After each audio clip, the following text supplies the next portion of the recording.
Good afternoon. A warm welcome to all the participants who are joining us for the 18th edition of CII's Distinguished Lecture Series on Energy Efficiency.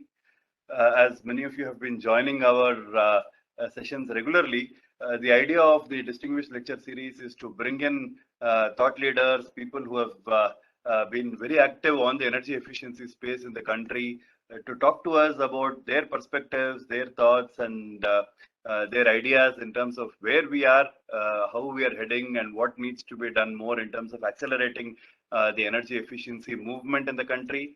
Over the last 17 months, we had the pleasure of hearing to some of the excellent speakers, their variety of thoughts and inputs, which gives us a trigger and action in terms of where each one of us can contribute as far as the energy efficiency journey in the country is concerned.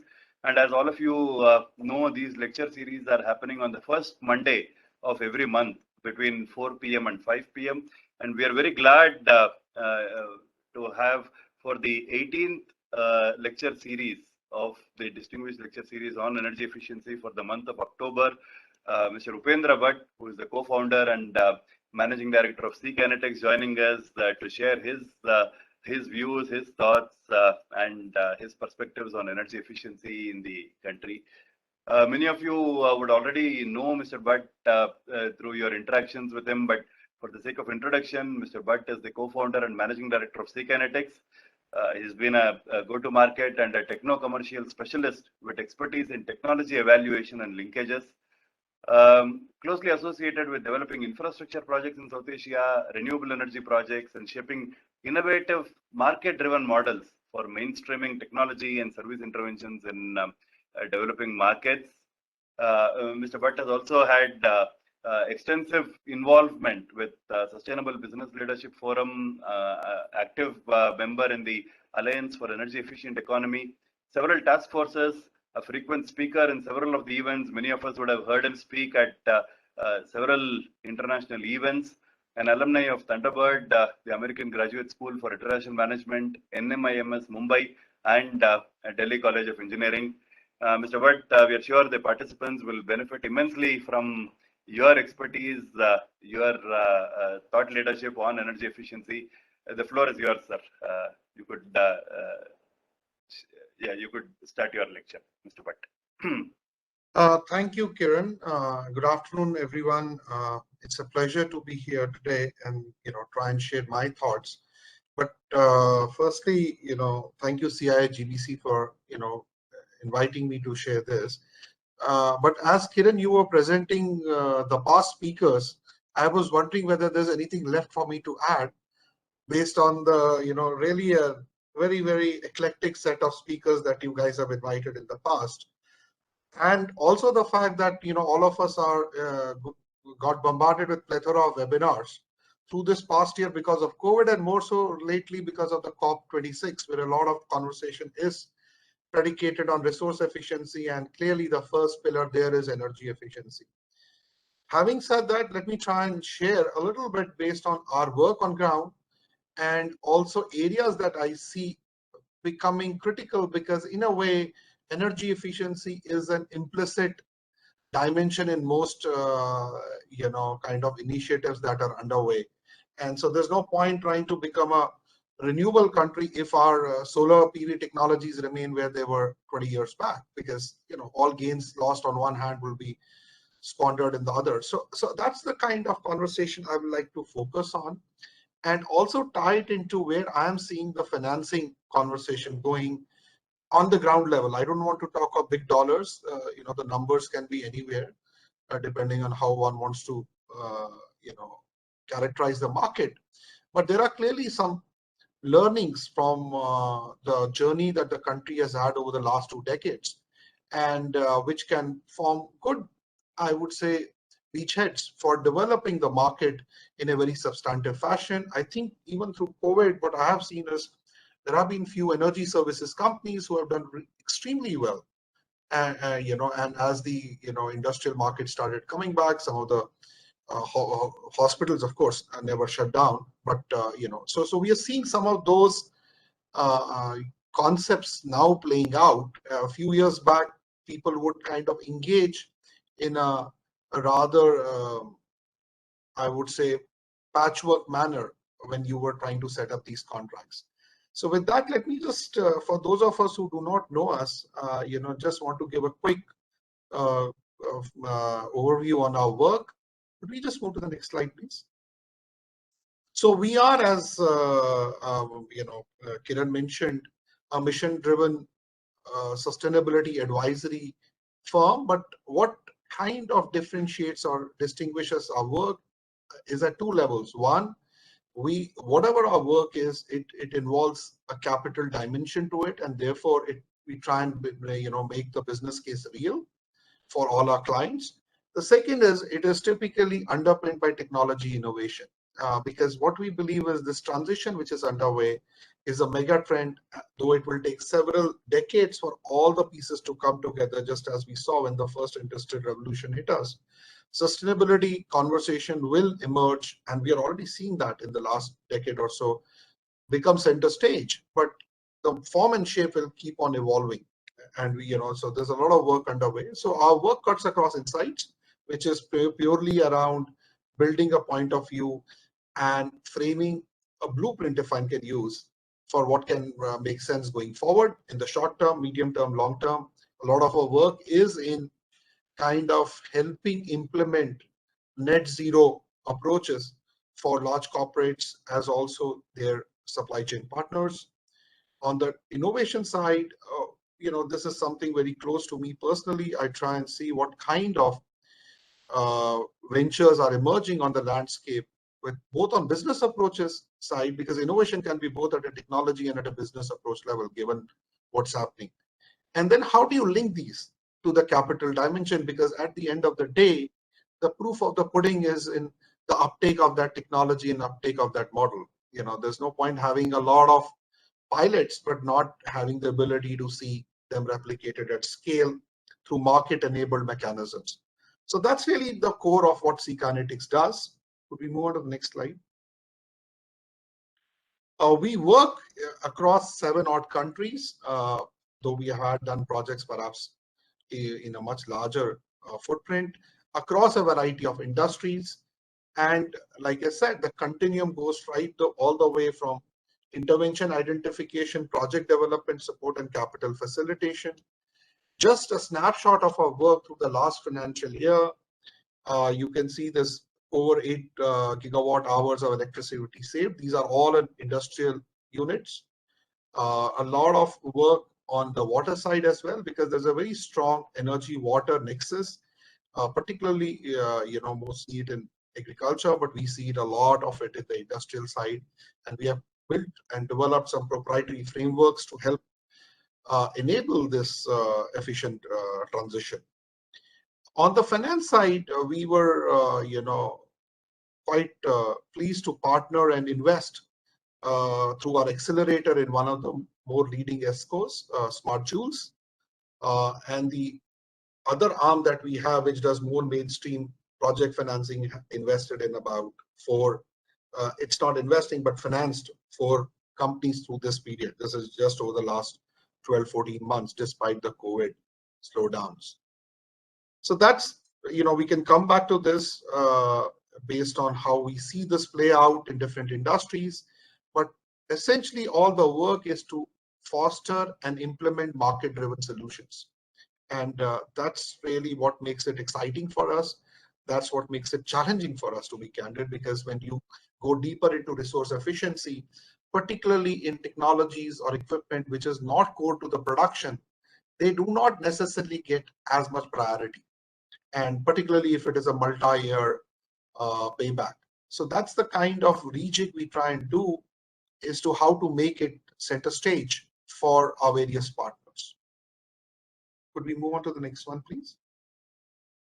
But before we go there, I wanted to kind of open it up with, we are all trying to see how the future will unfold. So in the some previous work that we did, we tried to see how did we see today in the past. So what you saw in 70s, we thought geothermal and nuclear will play a much more leading role versus what we are seeing where it is. So societal pressures, geopolitical dimensions, etc., all have played a role, but in a sense, what we predicted as a primary transition didn't happen. Second, as we moved a decade forward, we started seeing that more and more linear growth started becoming center stage and started imputing its own pressures. And I think for the first time, post mid 70s oil shock and early 80s, industries at large globally started feeling what the impact of a linear growth really entails and what it means and what it would do in terms of the energy requirements. In early 2000s, we started talking about solar and wind, but we never saw the kind of scale up, including in our own country, that has happened. And frankly, with even someone like us who's very, very close to this, in the first half of the last decade, we weren't necessarily sure whether this is a resilient movement. And yes, there are still market deficiencies, there are still some challenges, etc.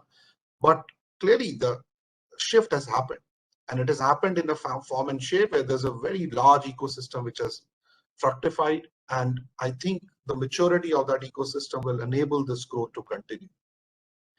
What we also can see through this last 30, 40 years of progression on the energy systems is that energy supply technologies have never scaled more than 1 order of magnitude per decade. Why is this important? Because we are suddenly waking up to the need to limit temperature rise to below 1.5, and we are saying we are almost out of time and everything needs to be done in this decade. So if this is really the situation, where is the innovation going to come from? And it's very, very clear that most disruptive innovation that is needed to help realize this 1.5 degree scenario cannot wait for new technologies to be invented. Yes, some of them are in TRL 5, 6, and we could tap into those over the next 15 years. But essentially, we have to rely on what is within the current Chinese menu with us. And therefore, the first thing we need to do is what can we do to mitigate or address demand or optimize demand, and which is where I think efficiency and any efficient design becomes extremely, extremely critical. Shall we move on? So as we see, and most of the conversation these days, I'm sure in our respective organizations, as also in the industries that we are operating in, is all predicated on new forms of energy production, storage, what can we do on self-generation, etc. But outside of the conventional efficiency as well, in each of these areas, efficiency is emerging as a key lever. Even as there are 2 or 3 mega trends in the backdrop, we already see miniaturization becoming a very, very important element, particularly when you start looking at distributed production and generation systems. We are also seeing digitization, led with IoT and in different forms and shapes, play an extremely critical role in designing intelligent systems, intelligent homes, intelligent societies. And this will continue to be a mega trend for the next 2-3 decades. The last one, which we see increasingly, is convergence that we are seeing across different kinds of distributed generation and storage coupling that we are seeing. What one can see really clearly is that these things by themselves are going to be disruptive when it comes to new business models like the vehicle to grid, etc. These could take the form of demand response, it could take other forms, but in a sense, they are going to disrupt the way we think about energy systems, the way we look at energy systems. Grid is likely to become a bi-directional one in a very, very substantive fashion, most likely driven at the tail end to peer-to-peer mechanisms. We also believe, based on our work at C Kinetics, that distributed industrial waste heat energy harvesting will become a core pillar of this transition. We are seeing some early disruptive technologies becoming center stage there. And we believe this will go beyond large scale industries into a lot of other kind of interventions. We also believe waste and water will become key to this transition. whether it is gasifiers, whether it is microbial fuel cells. So, one can come up with a whole slew of interventions, but these are some that we believe will certainly get center stage within this decade. Now, if we look at all of this, and then put it in context of how the Bureau of Energy Efficiency and other policy bodies are looking at the role of energy efficiency, we see that almost 15% of energy's consumption by the end of this decade could get met through efficiency while enabling all of this disruption. So clearly that opens up a very, very strong window of opportunity. Yes, I'm sorry, am I audible, guys? Yes, sir, you are audible. We can hear you. Sorry, I thought there was some disruption. Okay, right. The other part of it is we are moving into an extremely aspirational society. So we will continue to see uptake, air conditioning, which was 6 to 7% of our penetration, will go up to 30-35%. We will see new buildings, construction of 60-70% of that stock to be built over the next 15 years. And so aspirationally, we will continue to grow, and therefore the E as a tenet of that growth becomes extremely critical as well.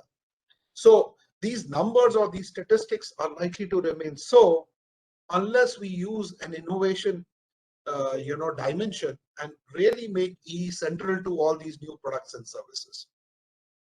And one can see it in very, very clear ways, both across industrial and residential. And one can, build it across other sectors as well, where we are already seeing uptake of low-cost measurement and monitoring systems, which in my view is almost the first thing, because unless you have a baseline, what you can't measure, you can't track. What you can't track, you will not improve. The other thing we are seeing increasingly is people looking at innovations and disruptions and technical modifications across a whole slew of utilities in the industrial space, be it on feed water, fuel, ash, electrical, lighting, you can name, and there are several providers. On the residential sector, we are increasingly seeing, and this trend is slowly picking up in the Indian context. You can see some of the new builders focusing on this. It's still not center stage, but I do see this becoming center stage within this decade, where you see an increasing role of intelligent sensors, to upscale home energy efficiency, to have comprehensive automated control.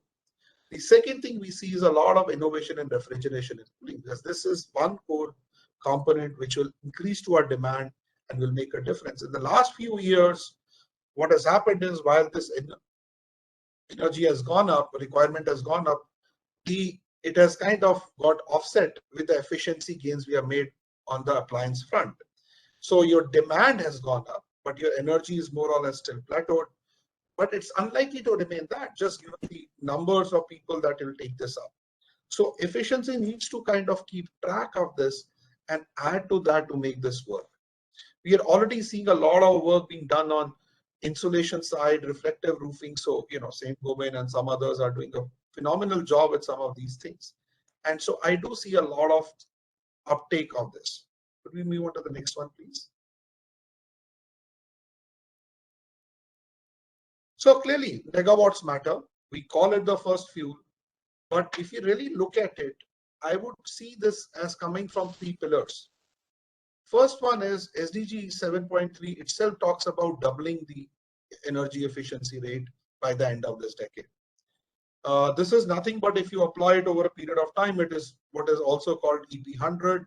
So we are already seeing conversation moving from EE to EP in a big way. And once it is linked to energy productivity, clearly it is more top line oriented, and therefore will see the prioritization from the boardrooms. The second one is that even in the last 2 decades, as this became our journey with Bureau of Energy Efficiency leading the way, and institutions like EESL kind of doing a very, very good job on demand aggregation, we have delivered around 300 million tons of CO2 emission reductions. And this is last 18, 19 years. Even when we started with a very voluntary approach, slowly took it down to a little bit of a mandatory for X amount of enterprises, and therefore now moving towards a market enablement and intensification of market enablement. We already see that kind of effort in effect. Yes, it has led also created its own, I would say, loopholes that we can talk about a little later, but clearly it has an opportunity to upscale. And this opportunity, as based on several market researches, is at least $600 billion over the next decade alone. So it's not a small market if one would want to look at it. This cuts across an entire spectrum of equipment and services, but it's clearly a large enough number to focus on. If we see this in context of our NDCs, what India is already committed to and seeing, clearly efficiency, whether it is in the power sector, industrial sector, agriculture sector, transport sector, is almost a key enabler for those numbers. Those numbers will not be met purely by shifting to RE. We will just not be, yes, it is an RE is clearly, the leader with unpacking the opportunity, but E is across its various dimensions will play a key role. And if one looks at it, we are already seeing some market models emerge. It's not an easy thing given that the discoms are still, state-led and state-owned, and therefore one needs to think of innovative structures. How do you catalyze industry action? We see some good action coming from large industries. I think we need to kind of intensify work in the supply chain. And I think it will be imperative on the large corporates as they start thinking about going beyond carbon neutrality of scope 1, 2 to including scope 3 action, that this will become almost an important prerequisite for them and the reporting back to their own investors. Can we move on to the next one, please?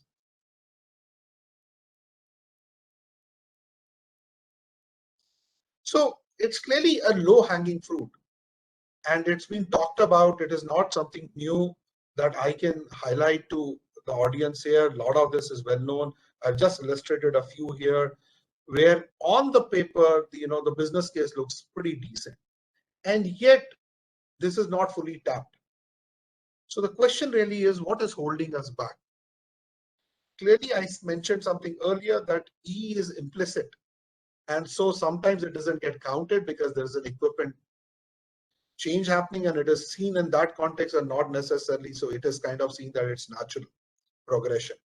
The other aspect to it, as I also highlighted, is that wherever it is not central to your production, it is more often than not across big and small firms deprioritized. So they're happy if somebody else will come and make that investment and and kind of demonstrate the savings. They are willing to have shared savings and other aspects, but rarely would they want to prioritize their growth capital for that. And it's actually inability of market catalysts like ourselves to not have cracked that conundrum sooner on how this can be done. How do you take, and it's not just, ESCO is one intervention structure. There can be other ways in which this could be done, but we haven't necessarily done a good job of it so far, or as good a job as is possible given the opportunity. The second is that there is clearly skill building which has been ongoing, but much more is needed. And I think that becomes important because many of the mid-sized organizations are not comfortable looking at complexity. They want things to be dumbed down. So unless there are experts in their group or available to them at with the requisite level of finesse, they're unlikely to see this. Third is the pricing policy, and in my view, I believe this is a strong deterrent in several sectors. Take the case of agriculture, even in many states in residential, etc. It actually defies logic why somebody would invest in an energy efficient device if the payback is going to be 6 years, but the the discount tariff is so much cheaper. So I think it really requires a rethink and a rejig if we want to create that behavioral change. There are other aspects which go into the institutional governance frameworks, etc. Given that E is cross-cutting, how do you bring alignment? We see situations where certain things fall under ECBC, certain things fall elsewhere. But I think all of that can still be sorted out if one can bring together a market momentum, not necessarily always catalyzed by policy. So I think that is where I think the enabling conditions are slowly there, and it's for us to build it out. And I'll share a few ways in which it can be done going forward. Yeah. Can we move to the next, please? So this is, what I was talking about. If we really look at a snapshot of how business is being done today, you see a lot of projects under deemed savings. And, most of it is that the buyer has to pay for because deemed saving is well accepted, well understood, etc., etc. But you see that this is kind of not necessarily fully getting leveraging the opportunity on ground, even where the customers are comfortable with the intervention, because for a variety of reasons, they're not seen as bankable, they're not seen as there's not enough benchmark data, etc., etc. The second aspect is on the guaranteed savings. So far, the HVAC market seems to be doing well. We are seeing increasingly business models where people are working with this and saying, okay, I'm comfortable working with this structure, and whatever is the, or maybe they start with shared savings and move towards guaranteed savings. But in principle, HVAC seems to be doing a very good progression in this energy services space as we look at it. But we see a lot of things where there's opportunity, where we still need to develop a comprehensive M&V structure. We need to at a cost in a cost-effective manner, and that is what keeps things kind of away from uptake. Because if you look at it, a lot of low market adoption is really areas where there is seasonality of loads and processes. There's uncertainty around baseline and variations, and therefore, even in waste heat recovery, we have seen several cases where projects get implemented, but then there's a change. So you actually end up getting uncertain around whether the business case itself was weak or whether it is the process change. So it again introduces complexity, which many mid-sized companies are uncomfortable or unwilling to take. So it is in that backdrop that there is a comprehensive finances dilemma, and what, there are obviously, interventions that have been undertaken. There is a partial risk guarantee facility. There's a small venture fund which is supposed to support and enable. You see a lot of other participants now looking at this space. But if one wants to look at it from a comprehensive project financing, while the large suppliers have balance sheets and banking relations to offer those solutions and services, assuming the contractual structures work out, the rest of the folks are still extremely in an uncertain way.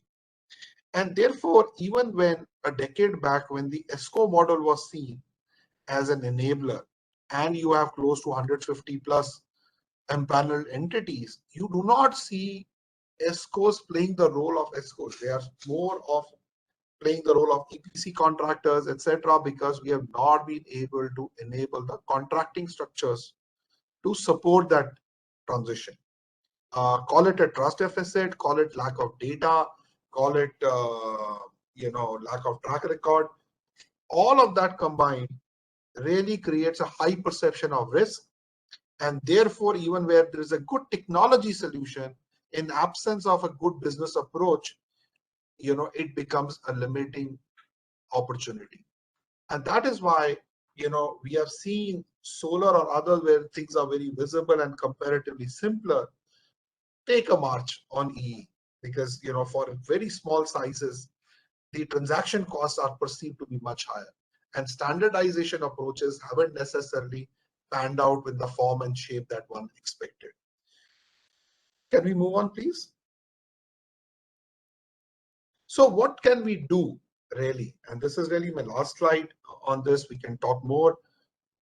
One is clearly demand creation. A lot has been done at pilot levels, etc.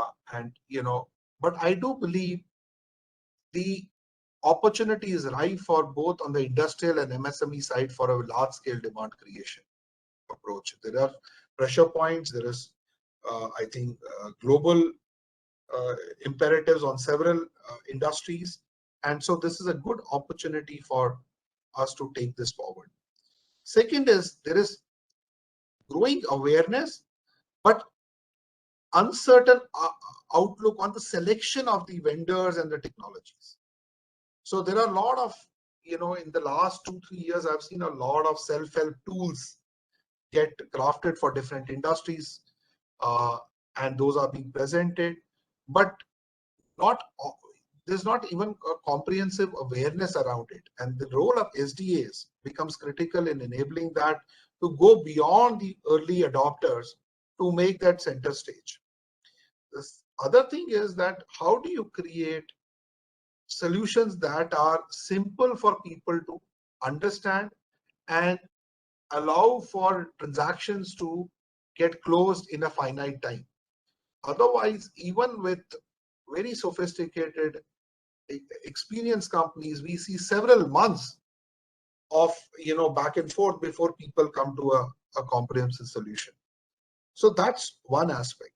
We believe some of the learnings from the cluster aggregations that have been undertaken in the past can be taken up further, but I think it is important it is taken up by market players across use cases which are here and now. There's no point trying to push subsidy-based models where then you are unsure about availability and the business case is purely predicated on that. And therefore, once that is not there, it becomes a core difference, limiting factor. On the ecosystem efforts, I think even as I talked about the mega trends around digitization, etc., a lot of that will really enable M&V, the monitoring and the verification, because I think that's almost a key to enabling energy performance. You can have very sophisticated BMS, you can have very less sophisticated, but really this is a key enabler. It also will feed into the way one would characterize risk in projects. It will also characterize how credit is seen for these projects. We are currently working towards designing some contract insurances focused on EE markets. We need to see how that will play out. It's still early days. But I think the fact that we are able to have some of these conversations with insurers and reinsurers shows that the market has started demonstrating some visibility to them. And consequently, there is some interest and ability to look at structures which normally would have been seen as extremely risky. Yes, it will come at a cost. One will need to see how that cost gets absorbed within the project pricing or the equipment pricing, but we see a direction moving there.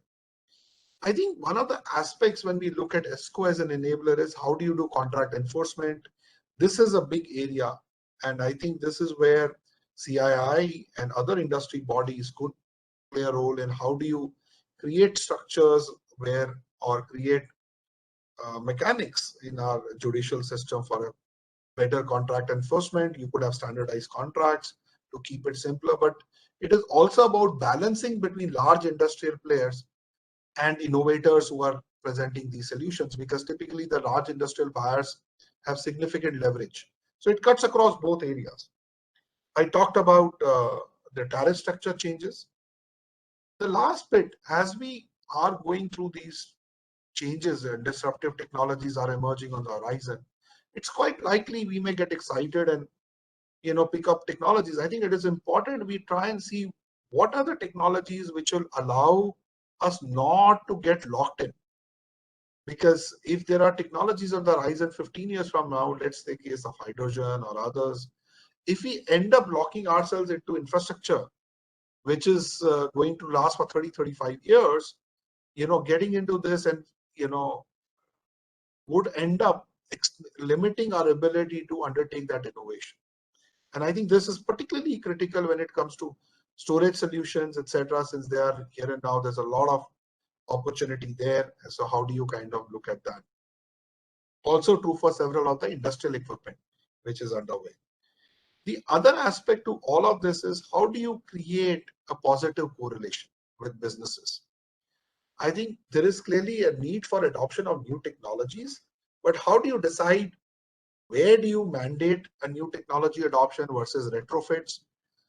And I think increasingly an implicit carbon price will force this transition and this discussion.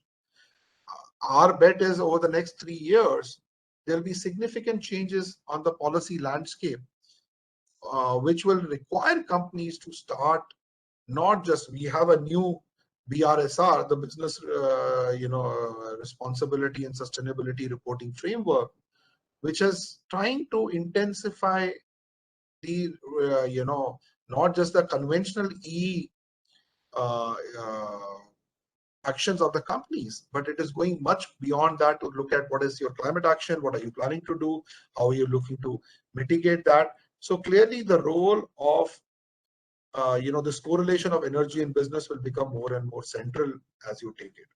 I think this will also force a certain process optimization, which is where I think EP100 or any such intervention will become central, because energy productivity requires process optimization and process innovation. In absence of that, just doing low-hanging fruit will not, that will take us to 5, 7, 8% intervention, but you will not be able to go to and deliver on that 50% improvement goal. But it is clearly a requirement of changing mindsets, which will allow that. So whether we look at it from an innovation point of view, whether we look at it from a perspective of,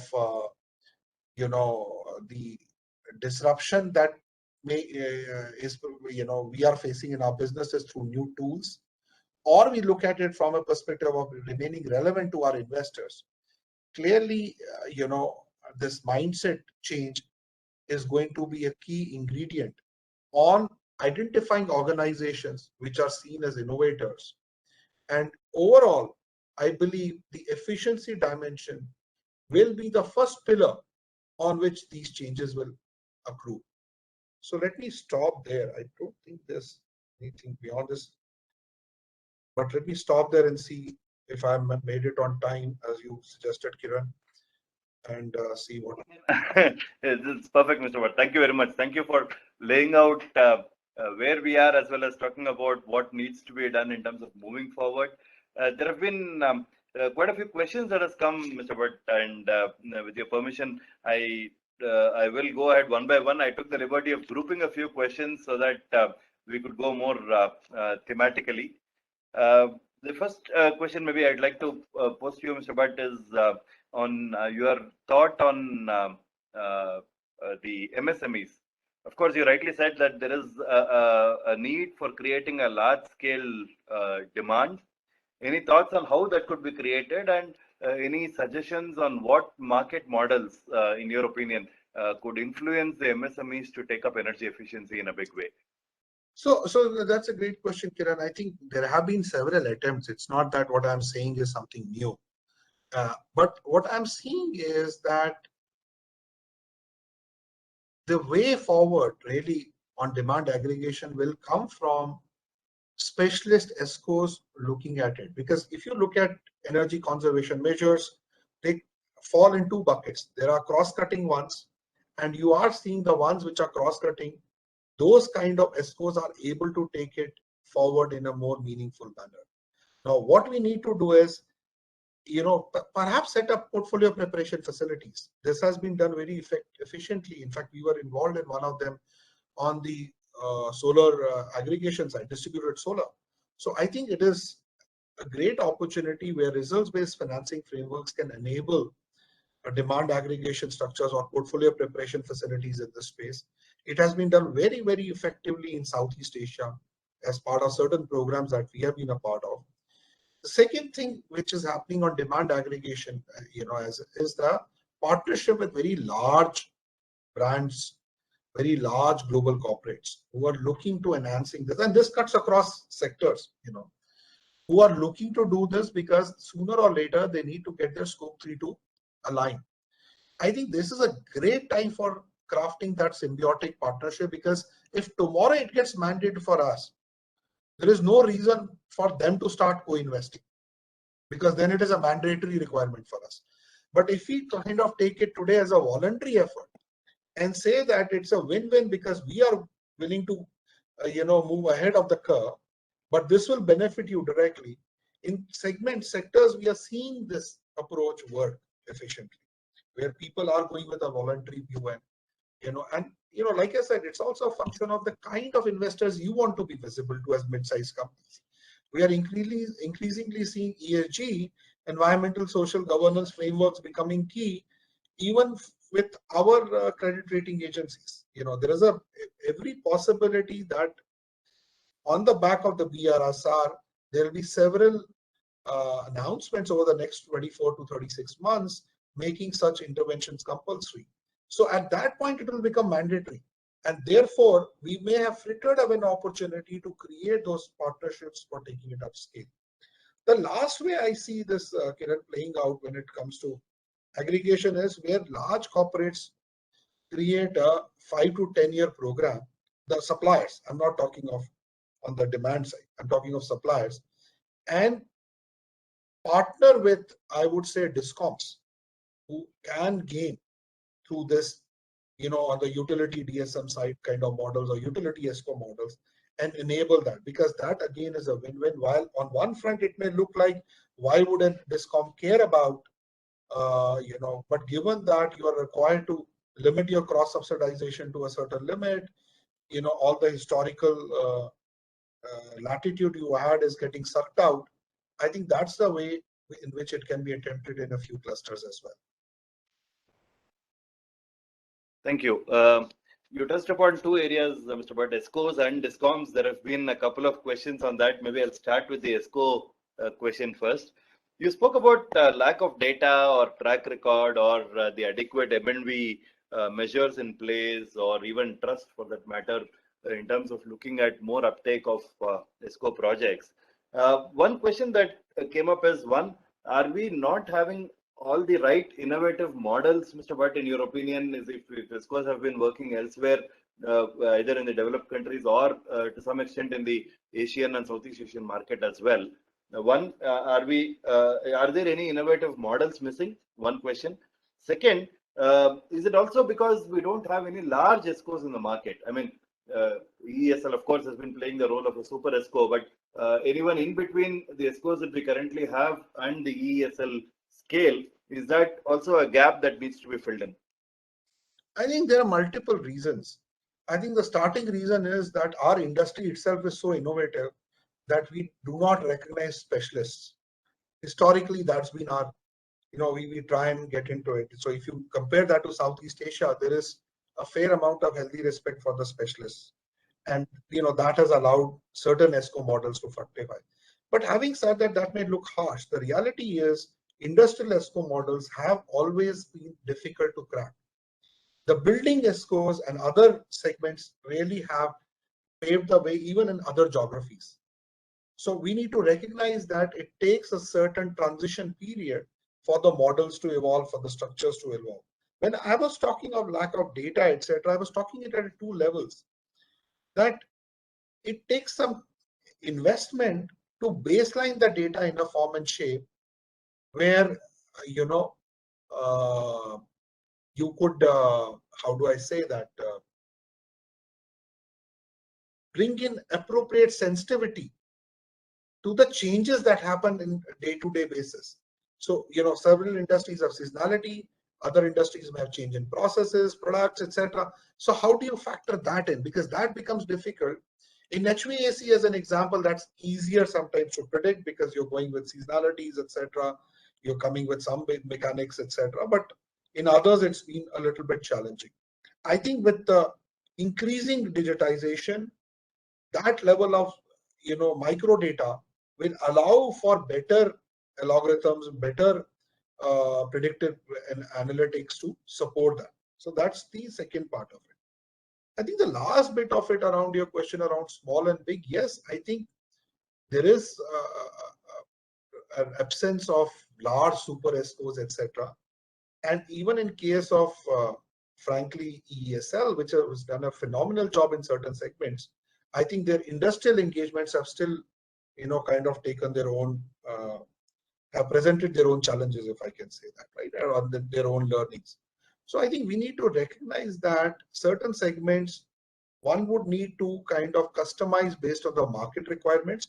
I am seeing building ESCOs pick up in a big way, but I'm not seeing too much of progress on, on the industrial ESCO in the conventional way.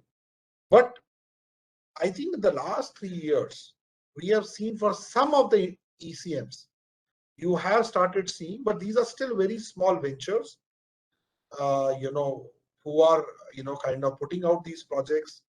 They are not, they do not have the balance sheet size to do demand aggregation, which is where my suggestion around demand aggregation or portfolio preparation becomes important. Because even if these guys are able to identify or isolate the project, they just would not have the business development dollars to do justice in doing a comprehensive bankable DPR there. And I think the end client would not necessarily be prepared to make that investment either. So we need to get to that inflection point. Thank you. On the discoms, Mr. Bhatt, of course, many of the regulatory commissions have now started issuing the DSM regulations for various discoms. But those again, in many of the regulations, it is open-ended. It is not bound by either in terms of target for DSM or in terms of timelines. Would standardization or would some kind of a more cohesive effort from the CERCs in terms of getting it more streamlined and more driven towards targets and objectives, would that drive more action from the discoms, do you think? Discoms are their own animal, very difficult to predict what they will do, irrespective of how you may put it for them. But, I think part of it is because electricity is in a concurrent subject. I touched upon that in one of the slides, that I think DSM is a frittered opportunity. Frankly, given where our discoms are, this should have been a priority. But because of, I would say, almost political interference, you're not necessarily trying to fructify models. So I'm not sure whether you would be able to get an advisory going. But what you can certainly do is link it to the financing packages that are being offered, that you actually have DSM not just as a good to have or an intentional effort, but have a clear target associated with DSM programs and a clear ring-fenced mechanism on how to track it, so that it is not a black box where you suddenly kind of end up changing some irrigation pumps and saying that I managed to now create those savings. So it really needs to be a demand oriented and demand shifting kind of a thing. In some work that we had done with AEEE a few years back, we had come up with a fairly strong utility ESCO model, which was predicated on this. It had seen some interest at an operational level amongst a few discoms, but none of them, to the best of my knowledge, ever got any approval at the political level to move forward. And I think I read some very interesting news over the weekend. I think AP Discom is actually doing rather than doing a cost up or true up, is doing a true down. So if you start bringing that kind of and recognizing them for them, and that plays out in their mechanics, I do see then a possibility of discoms seeing this as an intervention where they gain. Today, the discom revenue model really doesn't incentivize anybody in the discoms to perform, because your return is theoretically defined. It's a cost plus this pass through, and then you have, in the back, you have the Consolidated Fund of India ensuring that even if you're not performing, you'll still be allowed to continue.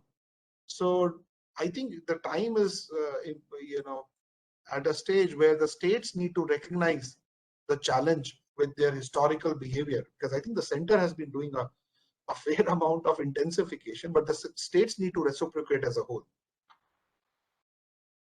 Thank you.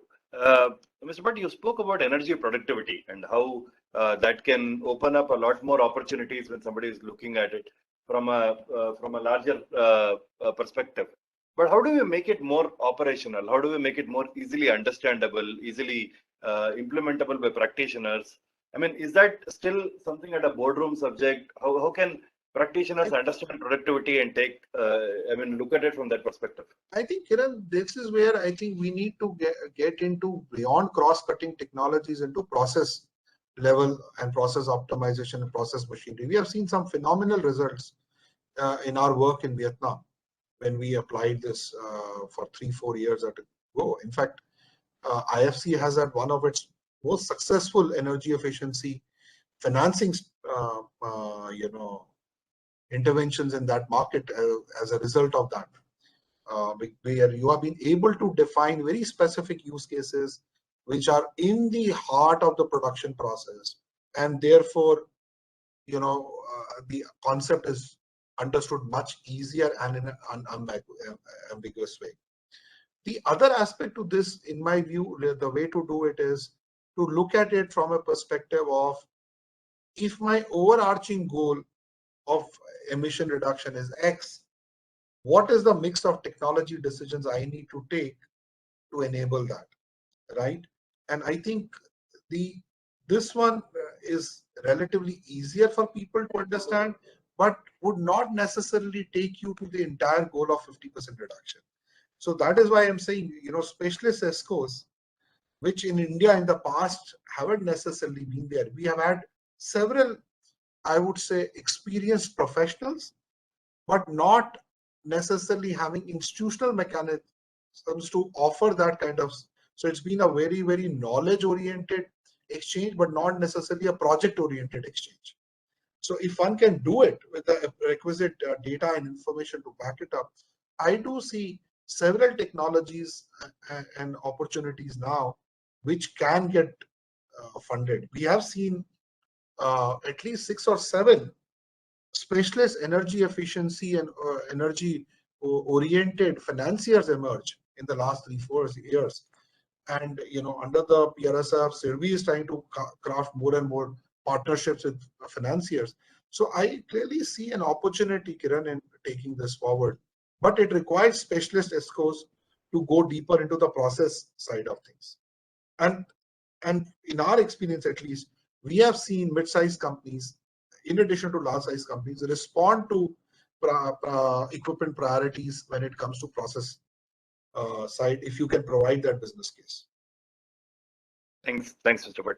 You also mentioned that no single technology has been able to give a multi-order magnitude in terms of the energy efficiency gains. But with the current transformation that many of the industries are looking at towards digitalization, towards adopting Industry 4.0, do you think is that one avenue which could offer, let's say, for example, a multiple order of magnitude kind of an impact on energy efficiency journey? Is that something which could be game changing, or is it only going to be incremental again? So my point was actually the energy supply technologies haven't seen an order of magnitude change, and therefore the levers of digitization, etc., become extremely critical to create that step order change on the efficiency, because you don't see that happening on the supply side. So you got to create it at an equipment and at a demand side.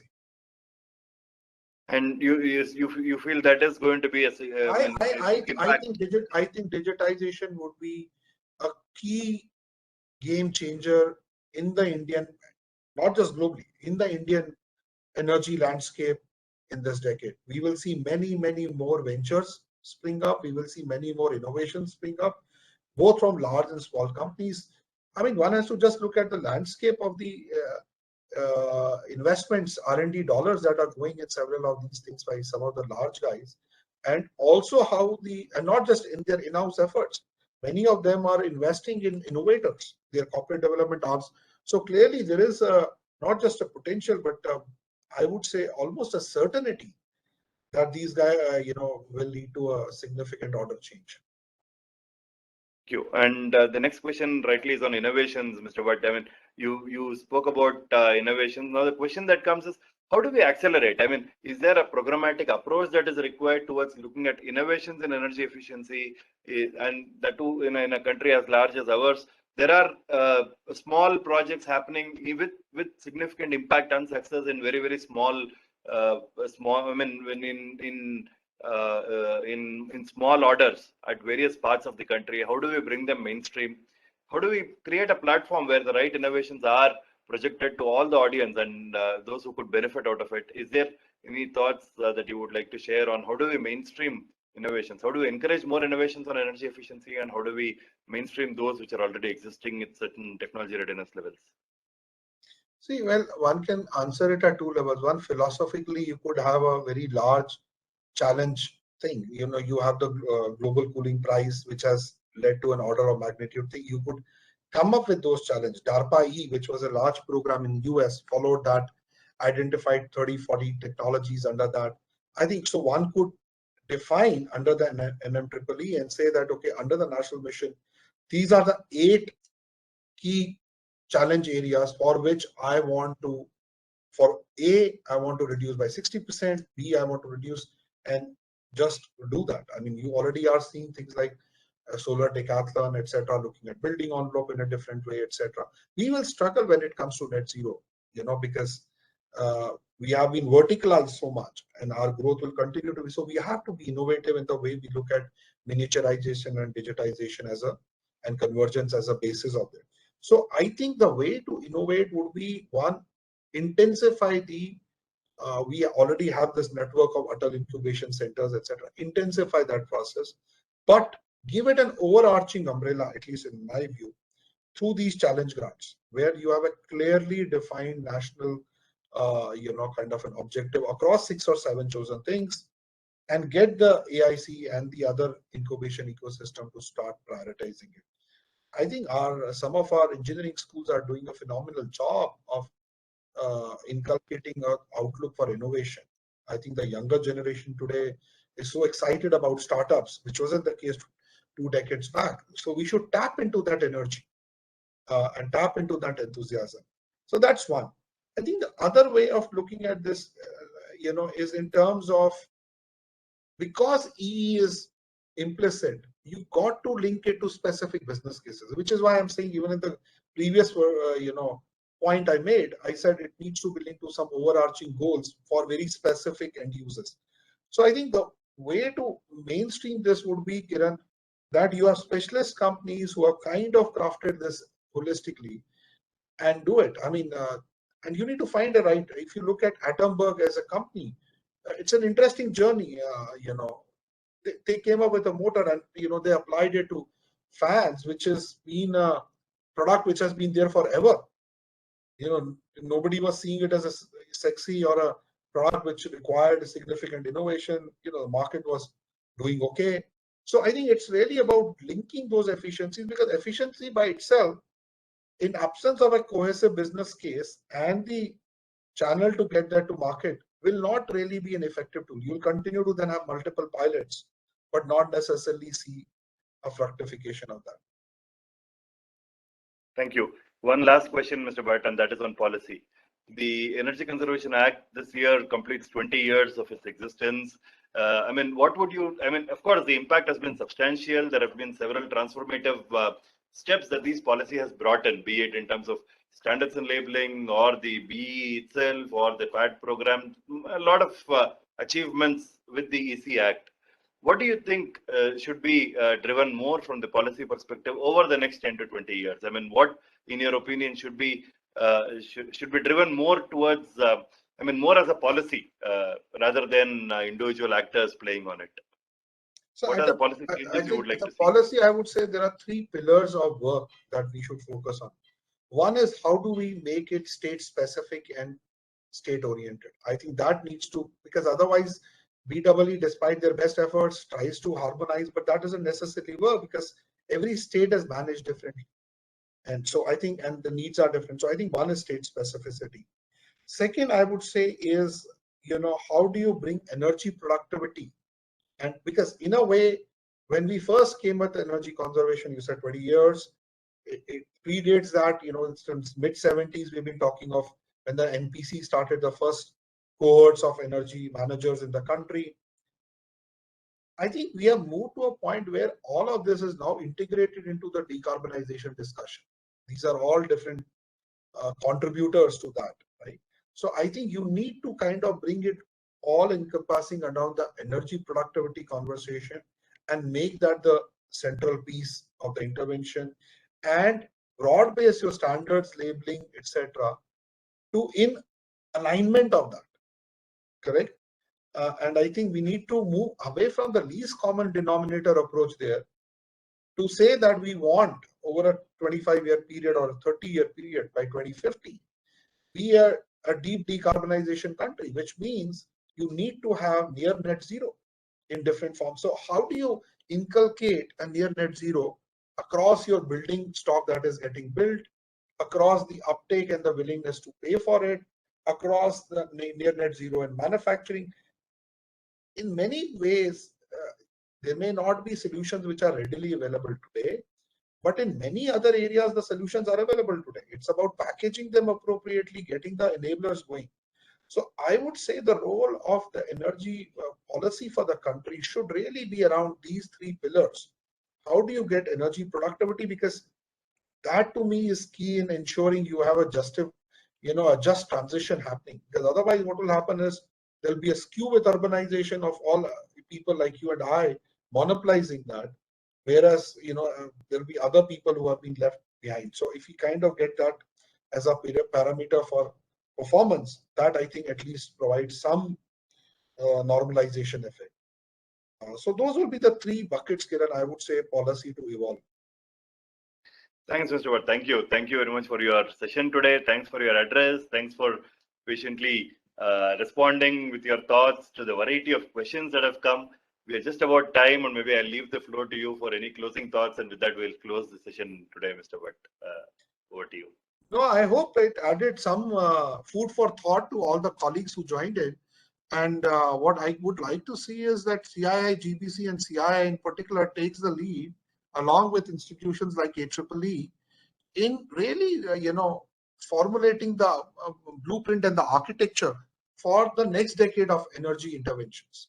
I think the last decade had several transformative things. We are now seeing a lot of that focus on cooling, and clearly because cooling and then the building stock will come into play.